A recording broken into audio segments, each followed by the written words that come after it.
All right, in this section, we're going to look at a monthly alarm report, but really more of a study that I want all the security supervisors to be doing.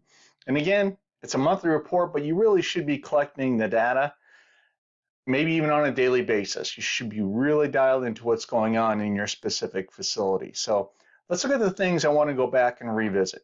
Things like door forced alarms, access denied, and a passback violations, or people piggybacking in your facility.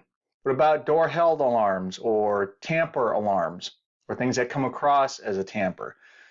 Units that are offline. Now, these last two things could very well be explainable, such as electrical problems, Wi-Fi problems, grounding problems. When you get a rainstorm, something tends to happen. You definitely still want to look into those, because if somebody else knows that there is a weakness, if they've been looking at the system and following things for a while, they might know that that's the area or that's the opportunity they have to exploit the system itself. So these are things we want to look at. And obviously, yes, a door forced alarm is going to be investigated immediately, but what we're trying to do is go back and just make sure that everything was done okay, and that we, dotted all of our I's and crossed our T's. So when you have all that information, now you want to get curious and ask very specific questions about each one of those types of alarms. The first one is going to be, who is involved with this alarm? In other words, who set the alarm, or who pushed the door open in this case, and then what guard was on duty at the time. And then you want to find out how often are they involved with these types of alarms. Just make a note of it and move on to the next question. You're not casting any opinions yet, you're still gathering information. Then you want to look at, why did it happen? And that's going to be determined by you talking with the person who caused the alarm and the person who investigated it. And a lot of times you're going to be able to do all of this just by going back and looking at reports and or security footage. If you do need to go to talk to someone, make sure that you have reviewed the footage and you've gone over the report in advance. So that way when you talk to them, you're going to be able to read their body language a little bit better and see if it's just normal response, or if they get nervous about something, uncomfortable, and gives you something more to look into. Another question you want to know is, how often does this occur? First of all, how often does the alarm itself occur?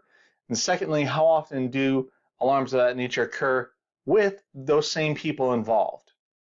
Because we're looking for different red flags and different items of curiosity to see if there's a pattern developing.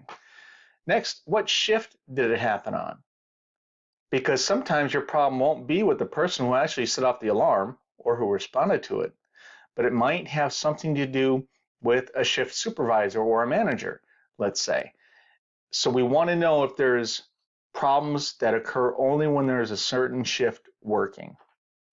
Now, after studying everything that we've learned here with these earlier questions, again, look and see if you can start to observe a pattern, either one that's fully in place or something that's just developing.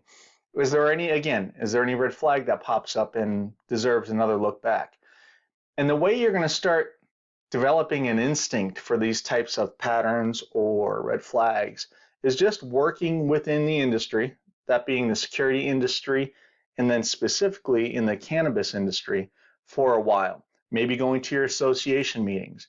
You're going to start to learn what has happened in the past, what is currently frustrating people in this environment, and then you'll be able to see little precursors to what could happen in the future that could cause a diversion of your product.